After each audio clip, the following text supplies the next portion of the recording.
Salam welas asih, rahayu, rahayu, rahayu.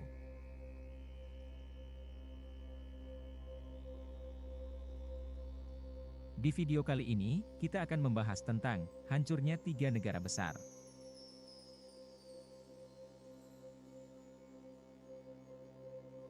Dahulu kala, terdapat 3 negara besar yang dikenal sebagai pilar-pilar kekuatan di dunia.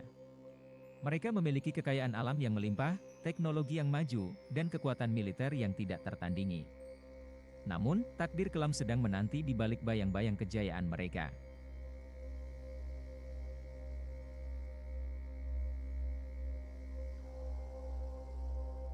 Pertama, negara Astra, yang dikenal sebagai pusat inovasi dan kemajuan teknologi. Mereka menciptakan perangkat canggih, menjelajahi luar angkasa, dan menjadi pemimpin dalam penemuan-penemuan revolusioner. Namun, keberhasilan mereka membuat mereka meremehkan tantangan yang tidak terlihat, yakni keseimbangan ekologis dan keberlanjutan. Dengan cepat, lingkungan mereka hancur dan sumber daya alam yang mereka perburuk menjadi langka. Negara Astra terjerumus ke dalam kekacauan ekonomi dan sosial.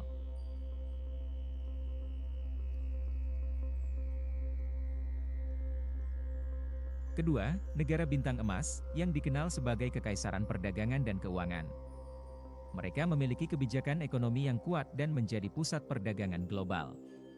Namun, kelalaian terhadap kesejahteraan sosial dan kesenjangan ekonomi membuat ketidakpuasan tumbuh di antara warganya. Pemberontakan besar meletus, dan pemerintah bintang emas menjadi lemah dalam menangani konflik internal. Negara tersebut terpecah belah dan lemah di tangan ketidakstabilan politik.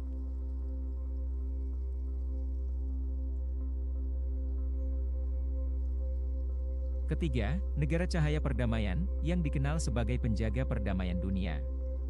Mereka memiliki kekuatan militer yang besar dan seringkali ikut campur dalam konflik internasional untuk menjaga perdamaian. Namun, kebijakan luar negeri yang agresif membuat banyak negara lain merasa terancam. Aliansi terbentuk untuk melawan dominasi mereka, dan perang besar pun meletus. Negara cahaya perdamaian, yang dulunya menjadi penjaga perdamaian, malah menjadi penyebab kehancuran global.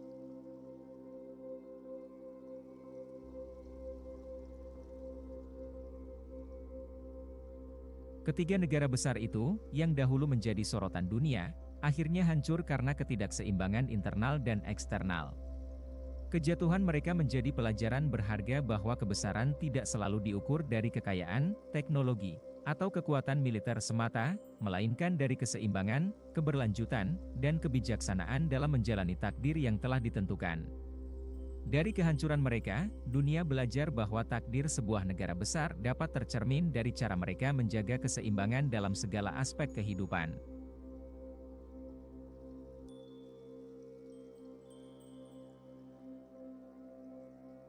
Dari puing-puing kehancuran ketiga negara besar tersebut, muncullah titik terang dalam bentuk pembelajaran bagi manusia. Negara-negara kecil dan besar, yang masih utuh dan yang baru bangkit dari kekacauan, bersatu untuk membangun fondasi baru yang berbasis pada kebijaksanaan dan keberlanjutan.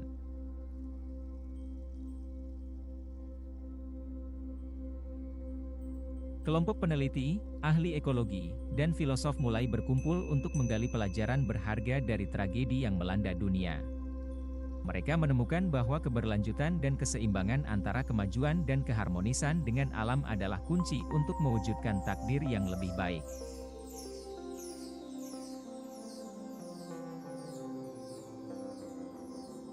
Negara-negara yang selamat dari krisis dunia tersebut bersatu dalam semangat kerjasama global.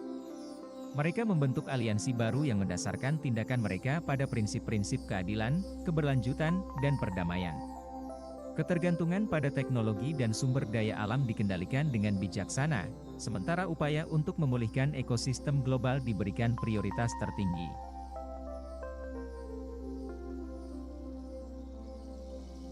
Masyarakat dunia yang baru ini menjadikan pendidikan tentang nilai-nilai budi pekerti, tanggung jawab sosial, dan keberlanjutan sebagai inti dari kurikulum.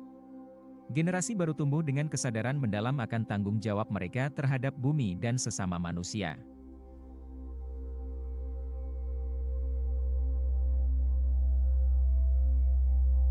Dengan tekad dan semangat, manusia membangun masa depan yang lebih cerah. Mereka menjunjung tinggi kerjasama dan perdamaian, meletakkan fondasi yang kokoh untuk mencegah tragedi serupa terulang kembali. Dari puing-puing kehancuran, muncul kebijaksanaan yang mengarahkan manusia menuju era baru di mana takdir dunia diukir oleh tangan-tangan bijak yang berkomitmen pada nilai-nilai luhur dan keadilan.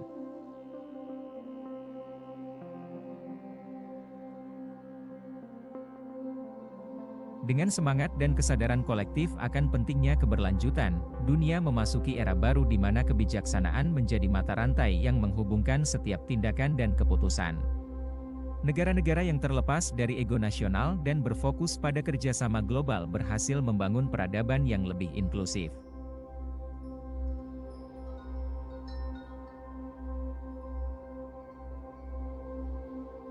Bumi yang pernah terancam oleh perubahan iklim dan eksploitasi sumber daya alam, kini menjadi fokus upaya pemulihan global. Ilmu pengetahuan dan teknologi digunakan dengan bijaksana untuk menciptakan solusi inovatif yang ramah lingkungan dan berkelanjutan. Energinya berasal dari sumber-sumber terbarukan, dan perhatian serius diberikan pada pelestarian alam.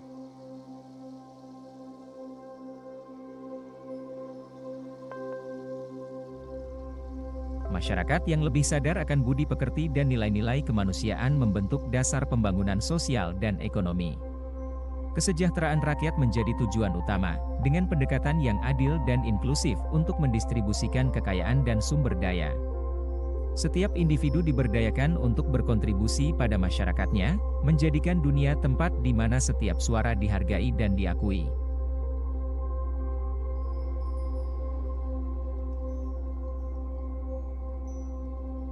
Di arena internasional, konflik bersenjata digantikan oleh dialog dan diplomasi. Negosiasi dan resolusi damai menjadi alat utama untuk menyelesaikan ketidaksepakatan, dan keamanan global dibangun atas dasar saling pengertian dan kerjasama.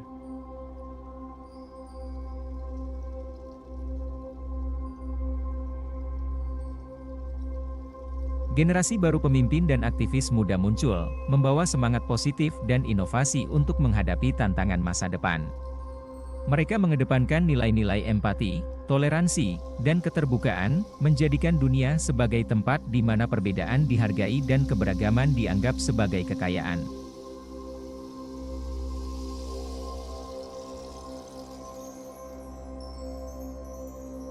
Takdir dunia yang dahulu hancur oleh kesombongan dan ketidakseimbangan kini mengalami transformasi yang luar biasa. Manusia belajar dari kesalahannya dan membangun masa depan yang lebih baik. Mereka menemukan harmoni dengan alam, menciptakan masyarakat yang adil, dan membimbing dunia menuju keberlanjutan yang langgeng.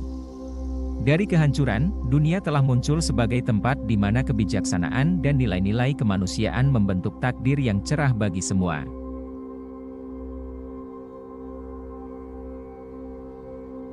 Sampai jumpa di video selanjutnya.